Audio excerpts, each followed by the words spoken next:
크로머는 바로 이것이 사건의 핵심이라고 주장합니다. 크로머는 그림자 금융 시스템이 확장되어 전통적인 은행들과 비슷하거나 그보다 더 중요해졌다면 정치인들과 관리인들은 대공황의 원인이 된 금융 취약성이 다시 생겨나고 있음을 깨닫고 기존의 규제와 금융 안전망을 확장해 금융 시스템을 모두 아우르게 하는 방식으로 대응했어야 한다고 말합니다. 영향력 있는 인물들이 나서서 한 가지 간단한 규칙, 즉 은행과 똑같은 기능을 하는 모든 기관들, 다시 말해 은행과 똑같은 방식으로 구제되어야 하는 모든 기관들을 은행과 같이 규제한다는 규정을 발표했어야 한다는 거죠.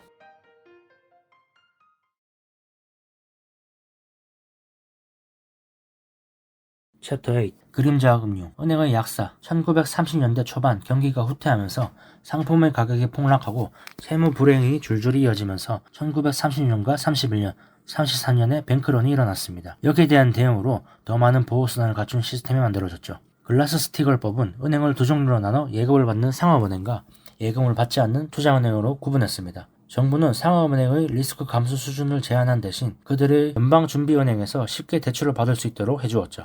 중요한 것은 그들의 예금이 국고의 보증을 받게 되었다는 사실이었습니다. 투자은행들에 대한 규제는 훨씬 느슨했는데 왜냐하면 비예금 기관으로서 뱅크런에 처할 위험이 없다고 간주되었기 때문이죠. 이 새로운 시스템은 거의 70년 동안 금융위기를 막아냈습니다. 그림자 금융 시스템, 은행이란 무엇일까요? 은행의 본질적인 특징은 돈을 맡긴 예금자들에게 언제든 현금을 내어줄 수 있다고 약속하는 것으로 이러한 일을 수행하는 기관이나 장치는 모두 은행입니다. 경매 방식 채권은 1984년 리먼 브러더스가 고안한 제도인데 여기에 투자한 투자자들은 예금보다 높은 이자를 받았고 채권 발행자들은 장기 대출보다 낮은 이자를 지불했죠. 은행 상품에 비해 양자에게 모두 더 이득인 듯 보였습니다. 어떻게 이럴 수 있었을까요? 답은 간단합니다. 일반 은행들은 유동성 준비금, 예금 보험 제도 같은 심한 규제를 받기에 기본적인 비용이 듭니다. 반면에 투자은행들의 경매 방식 채권을 통하면 규제와 비용을 피할 수 있었죠. 다시 말하면 투자은행들이 일반 은행의 영역에 발을 들인 것이라는 말입니다. 그 말인즉 경매 방식 채권 같은 예금자 보험을 받지 못하는 자금이 많아졌다는 말이기도 합니다. 아니나 다를까 한때 총액이 4천억 달러에 달했던 경매 방식 채권 시스템은 2008년 초반에 붕괴하고 말았습니다. 경매 방식 채권 사건은 사실상 전엽성이 강한 일련의 뱅크런이 셈이었죠. 오늘날 비은행 금융기관의 역할을 하는 기관이나 장치를 일반적으로 유사금융 시스템 또는 그림자 금융 시스템이라고 부릅니다. 연방준비제도의 일부로서 예금을 받는 전통적인 은행들은 햇빛 속에서 운영된다고 할 수 있습니다. 정부가 어깨 너머로 감시를 하고 있으니 회계는 투명할 수밖에 없죠. 반면 사실상 은행이라고 할 수 있는 비예금성 금융기관들은 훨씬 모호한 방식으로 운영됩니다. 실제 위기가 닥치기 전까지 그림자 금융 시스템의 영향력을 제대로 파악한 사람은 거의 없었죠. 2008년 6월 티머시 가이트너 뉴욕 연방준비은행 총재는 뉴욕 경제클럽 연설에서 주택거품 붕괴가 어떻게 금융 시스템에 이토록 큰 손상을 입힐 수 있었는지를 설명했습니다. 그는 유사 금융 시스템 기관들이 제공하는 자금 조달 방식은 장기적 리스크가 높고 비유동적인 데다 예금 보험 등의 안전장치도 갖추지 못했다고 말했죠. 이것이 앞선 장의 끝에서 크로머리 말한 금융 시스템의 변화입니다. 시스템의 보호를 받지 못하는 투자은행들이 일반은행의 영역에 들어온 것이죠. 이러한 변화로 인해 주택시장 붕괴가 금융 전체의 위기로 번진 겁니다. 결국 경매채권 방식은 사라졌고 5대 투자은행 가운데 베어스턴스와 리먼 브러더스, 둘은 파산했고 다른 하나인 메릴 린치는 전통적 은행인 뱅크 오브 아메리카에 합병되었습니다. 또 미국 정부는 세계 최대의 보험사인 AIG를 사실상 국유화해야 했죠. 이렇게 취약해질 때까지 시스템은 왜 아무것도 하지 않은 것일까요? 악의적 방치,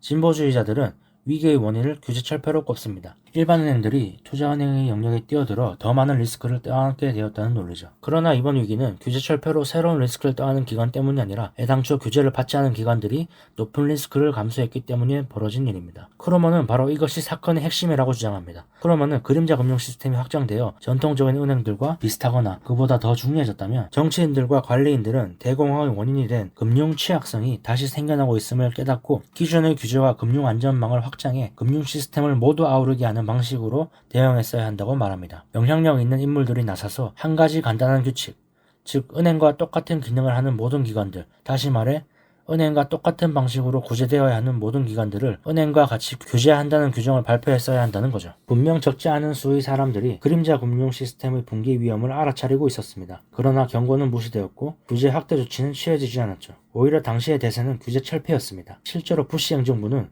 서브프라임 모기지를 감시하라는 주정부들의 노력을 막았죠. 한편 그림자 금융 시스템의 취약성을 걱정해야 할 사람들이 오히려 이런 금융 혁신을 찬양하고 있었습니다. 리스크 충격에 대한 금융기관들의 내고력은 강해졌고 금융 시스템의 탄력성도 좋아졌습니다. 2004년 그린스판이 실제로 한 말입니다. 그리고 결국 위기가 찾아왔죠. 이번 장을 간단하게 정리해보자면 이렇습니다. 1930년 대공황의 뱅크런을 예방하기 위해 은행을 예금을 받는 일반은행과 예금을 받지 않는 투자은행으로 나누었고, 예금을 받는 일반은행은 나라가 보호해주고 그 대가로 규제를 했습니다. 이는 70년간 금융안전이 일어났지만 시간이 지남에 따라 투자은행들은 모호한 상품으로 일반은행의 영역에 들어왔고, 예금자 보호 규정이 없는 이들은 결국 위기를 만들어냈죠. 트루먼은 은행과 같거나 비슷한 일을 하는 기관들은 똑같이 모두 규제의 대상이 되어야 했고, 그랬다면 2008년 금융위기는 막을 수 있었다고 주장합니다. 다음 장에선 그 여파에 대해서 나옵니다. 챕터 9. 공포의 총합. 가격 폭락과 그 결과. 다수의 미국인들이 집을 살 수 없을 정도로 주택가격이 오르자 매매가 줄어들기 시작했습니다. 주택과 관련한 것은 어느 곳도 안전하지 못했다는 사실이 밝혀진 것이죠.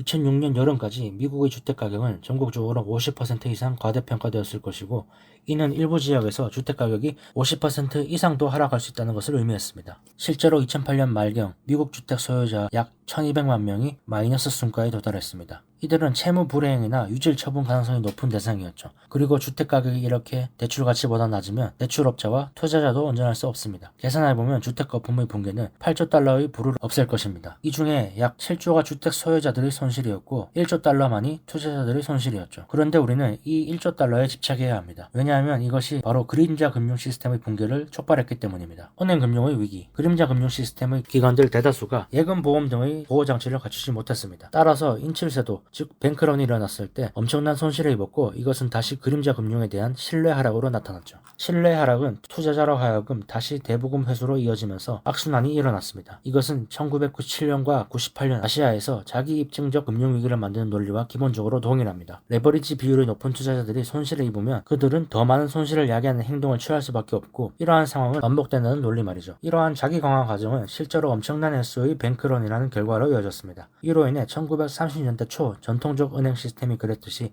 그림자 금융 시스템이 무력화된 것이죠. 연방준비제도 견인력을 잃다. 이번 금융위기가 닥쳤을 때 앨런 그린스펀은 이미 연방준비제도 이사회 의장 자리를 사퇴한 상태였고, 벤 버냉키가 그를 대신해 뒤처리를 떠안았습니다. 벤 버냉키는 대공황을 연구한 학자로, 크루먼은 당시 우리가 처한 이 혼란에 버냉키만큼 충분한 이론적 준비를 갖춘 사람은 없었다고 말합니다. 그러나 위기가 전개되면서 버냉키가 이끄는 연준은 금융시장에 견인력을 발휘하는데 큰 어려움을 겪게 되었습니다. 연준의 두 가지 중요한 임무는 이자율 관리와 은행에 필요한 현금을 제공하는 것입니다. 연준은 위기 직전 5.25%이던 기준금리를 2008년 말경 1%로 인하했고, 직접 대출의 척도인 기탁기관의 연준 차입 총액은 위기 이전의 제로 수준에서 4천억 달러 이상으로 늘렸죠. 평소라면 이런 조치는 대출을 용이하게 만드는 결과로 이어졌을 것입니다. 그러나 이번 금융위기는 평소와 다른 상황이었고, 전례들이 맞지도 않아 효과를 발휘하지 못했죠. 그렇다면 연준은 어떤 조치를 취할 수 있었을까요? 2008년 연준은 기업어음 매입을 시작했습니다. 사실상 민간 금융이 하지 않을 법한 혹은 할 수 없는 대부를 제공하겠다고 밝힌 것이죠. 그러나 그 영향력 역시 규모 측면에서 실망스러웠다고 크루먼은 말합니다. 그 지원 액수가 고작 8천억 달러였기 때문이죠. 연준이 고작 8천억 달러로 무려 50조 달러 규모의 신용시장을 움직이려 애쓴 것입니다. 모든 통화 위기의 어머니, 2008년 3월 5대 투자회사 중 하나였던 베어스턴스가 곤란에 빠졌고, 이에 연준과 미국 재무부가 베어스턴스와 거래한 대상들을 보호하기 위해 개입했습니다. 많은 사람들은 리먼 브라더스도 똑같은 대우를 받을 것이라 기대했으나, 재무부는 리먼의 후폭풍은 그리 심하지 않을 것이라 판단해 파산하도록 내버려 두었죠. 이 선택은 며칠 만에 재앙이 되었습니다. 신뢰는 더 떨어지고 자산 가치는 급락했으며 그나마 제대로 작동하던 신용 채널도 모두 말라버렸죠. 며칠 후 거대 보험사 AIG를 사실상 국유화했지만 이것으로도 패닉을 막지는 못했습니다. 일본 및 기타 저금리 국가들에서 신흥시장으로 자금이 흘러 들어가지 않자 엔화 가치는 폭등했고 신흥시장의 통화는 폭락했죠. 이것은 해치펀드들이 급격히 축소되기 시작했다는 것을 의미하며 해외에서 싸게 돈을 빌리던 신흥시장의 기업 역시 큰 손실에 직면했다는 뜻이었죠. 신흥시장의 정부들은 다시 위기를 겪지 않기 위해 애썼지만 민간 부분의 리스크 때문에 그 노력은 수포로 돌아갔습니다. 결국 미국의 금융위기가 전 세계의 위기로 번진 겁니다. 세계적인 불황, 그렇다면 금융적 위기가 아닌 실물 경제는 어떨까요? 일자리와 임금, 생산에는 어떤 영향을 미칠까요?